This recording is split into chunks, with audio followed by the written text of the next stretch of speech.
Cast Tin Soldier. There were once 25 tin soldiers, who were all brothers, as they were cast from an old tin spoon. They all carried a gun in their left arm and looked straight forward. Their uniform was red and blue. The first words which they heard upon seeing the light of day, when the lid was taken off the box in which they were packed, were, "Tin soldiers!"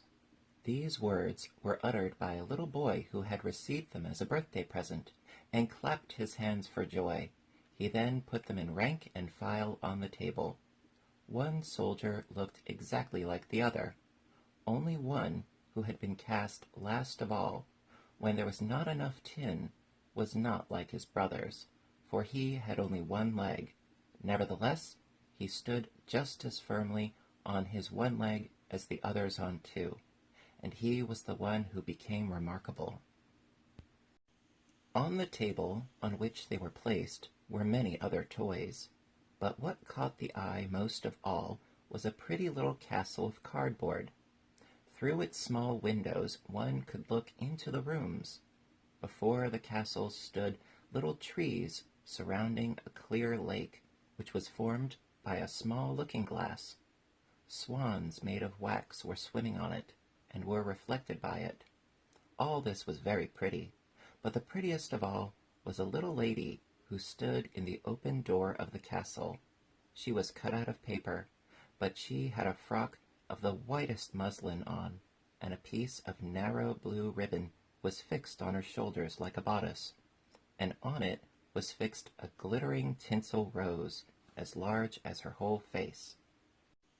The little lady stretched out both arms, for she was a dancer, and as she had lifted one leg high up so that the tin soldier could not see it, he thought she had only one leg like himself.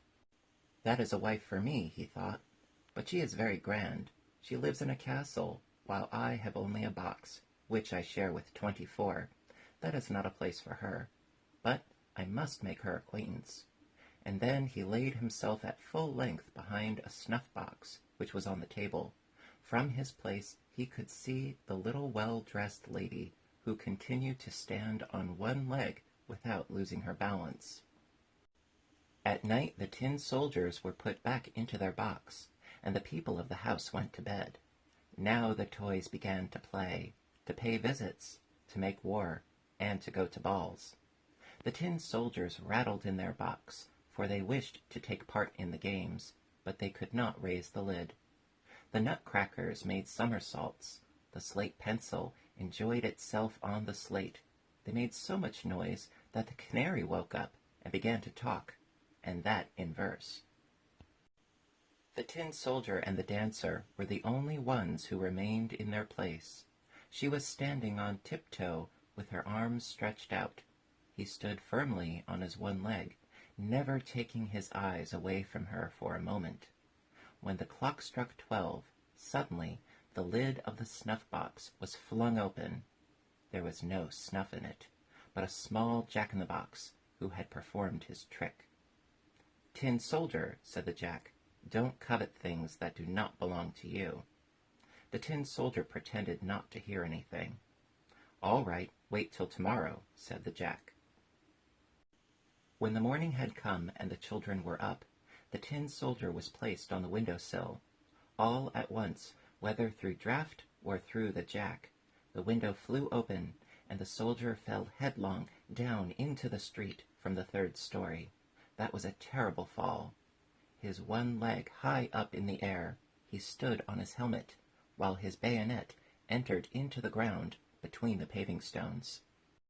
The servant and the little boy came at once down to look for him, but although they were so close to him that they almost trod upon him, they did not find him. If the tin soldier had cried, "Here I am," they would surely have found him, but he did not consider it proper to cry aloud, because he was in uniform. Now it began to rain, first very little, but soon more, till it became a heavy shower. When the rain had ceased, 2 boys passed by the soldier. "Look, there is a tin soldier," said one of them. "Let us make a boat for him." They then made a boat out of a piece of newspaper, put the tin soldier in it, and let him float down the gutter. Both ran by the side and clapped their hands for pleasure. Heaven preserve us! There were large waves in the gutter, and a strong current too, for the rain had been pouring down in torrents. The paper boat was rocking up and down. Sometimes it turned round so quickly that the tin soldier trembled, but he remained firm. He did not move a muscle, and looked straight forward, holding the gun in his arm. Suddenly the boat was driven under a large bridge which was over the gutter, and there it became as dark as in the tin soldier's box. "Where am I going to?" he thought. "That is the fault of the black jack-in-the-box. I wish the little lady were here with me in the boat, then I should not mind how dark it was." Then came a big water rat, which lived under the bridge. "Have you a passport?" asked the rat. "Give it up at once." But the tin soldier was silent, and held his gun tighter than before. The boat was rushing forward. The rat followed, gnashing its teeth, and crying out to the chips of wood and straws, "Stop him! Stop him! He has paid no toll, and has not shown his passport." The current became stronger and stronger. The tin soldier could already see the light of day where the bridge ended, but he also heard a roaring noise strong enough to frighten a brave man. Just think, the gutter ran there, where the bridge ended, into a canal.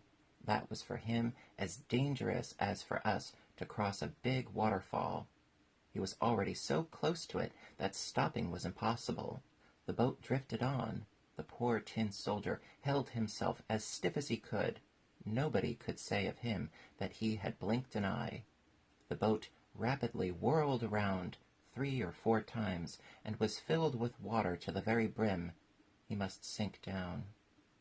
The tin soldier stood up to his neck in the water.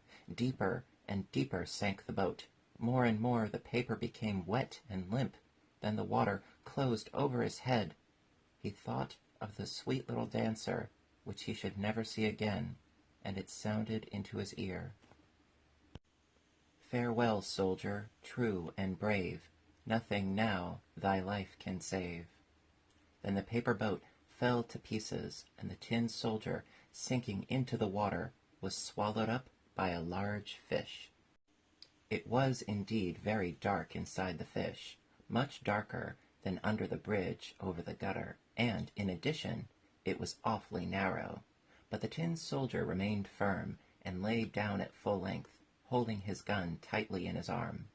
The fish was swimming about, and made most extraordinary movements. At last it became quiet. It seemed as if a flash of lightning passed through it. The broad daylight appeared, and a voice said, "Hello! There is the tin soldier." The fish had been caught and taken to market. There it had been sold and brought to the kitchen, where the cook was just cutting it open.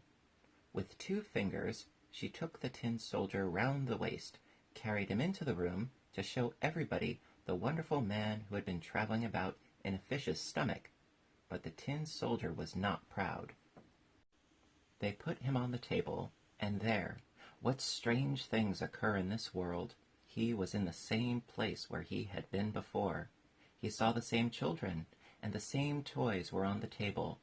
There was also the pretty castle with the dear little dancer. She stood still on one leg, and held the other high up in the air. She too was Steadfast. The tin soldier was very much touched, and he nearly shed tin tears, but that was not becoming for a soldier. He looked at her, but said nothing. Suddenly, one of the little boys took up the tin soldier and threw him into the stove, without giving any reason for this strange conduct. Surely it was again the fault of the jack-in-the-box. The tin soldier stood there in the strong light, and felt an unbearable heat. But whether this heat was caused by the real fire or by love, he did not know. His colors had vanished, but nobody could say if that happened during his journey, or if heart-grief was the cause of it.